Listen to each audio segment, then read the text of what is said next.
Hello everyone, বাড়িতে থাকা শুধুমাত্র আলু দিয়ে বিকেলে চায়ের সাথে ঝটপট বানিয়ে ফেলুন খুবই ক্রিস্পি এবং খুবই মজার একটি স্ন্যাক্স, লাচ্ছাদার ক্রিস্পি পোটাটো বলস।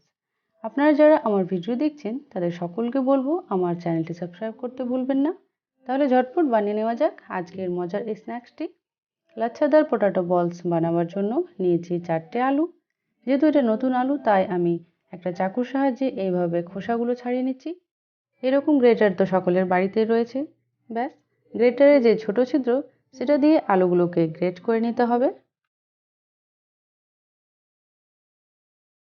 সমস্ত আলুগুলো আমার গ্রেট করা হয়ে গেছে।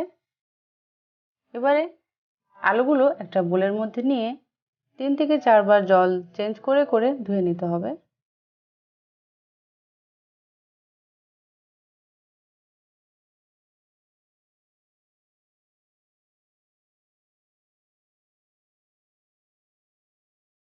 যতক্ষণে আলু সমস্ত স্টার্চ বের না হচ্ছে খুব ভালোভাবে আলুটাকে ধুয়ে নিতে হবে।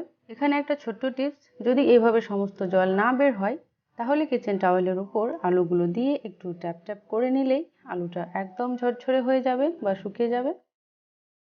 আপনারা নিশ্চয়ই দেখে বুঝতে পারছেন যে আলুটা আমার একদম শুকিয়ে গেছে বা ঝরঝরে হয়ে গেছে। এবারে এর মধ্যে দেওয়ার জন্য লাগছে ধনেপাতার যে ডাঁটা, সেটা আমি নিয়েছি।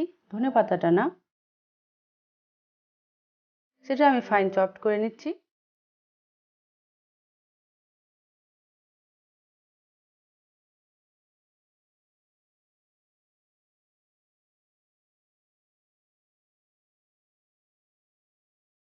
এখানে একটা মিক্সিং বোলে নিয়েছি আলুটা, দিয়ে দিচ্ছি কুচো করা ধনেপাতার ডাঁটা।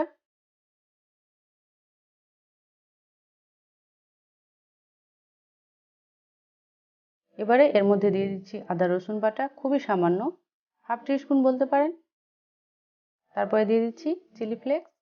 যদি চিলি ফ্লেক্স না থাকে তাহলে অবশ্যই চিলি পাউডার দিয়ে দেবেন। এবারে দিয়ে দিচ্ছি আন্দাজ মতো লবণ, আর দিচ্ছি একটা ছোট্ট স্লাইস লেবুর রস। বাইন্ডিং এর জন্য এখানে দিয়ে দিচ্ছি 3 টেবিল স্পুন কর্নফ্লাওয়ার। ব্যাস, আর কিছু লাগবে না। হালকা হাতে এটাকে মেখে নিতে হবে। এটা আমার মাখা হয়ে গেছে। কিছুটা মিক্সচার হাতে নিয়ে চেপে চেপে বলের শেপ দিয়ে দিতে হবে এইভাবে। আমি এদিকে গ্যাসে কুকার বসিয়ে দিয়েছি তেল গরম হওয়ার জন্য। তেলটা গরম হয়ে গেছে, এবারে গড়ে রাখা বলগুলো তেলের মধ্যে দিয়ে দেবো।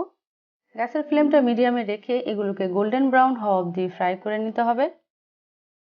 আমি একটা স্টিকের সাহায্যে এগুলোকে উল্টে পাল্টে দিচ্ছি।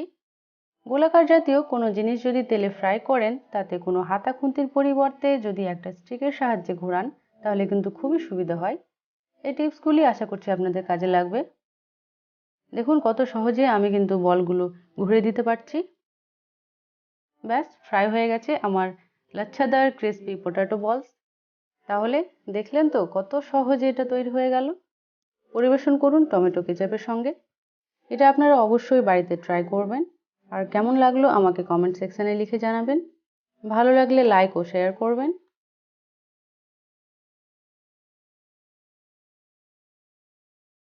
গার্নিশিং এর জন্য একটু ধনেপাতা দিয়ে দিচ্ছি।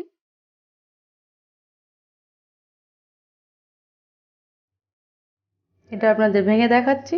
দেখুন এটা উপর থেকে ক্রিস্পি আর ভেতর থেকে কতটা লাচ্ছাদার তৈরি হয়েছে। Thank you so much for watching my video.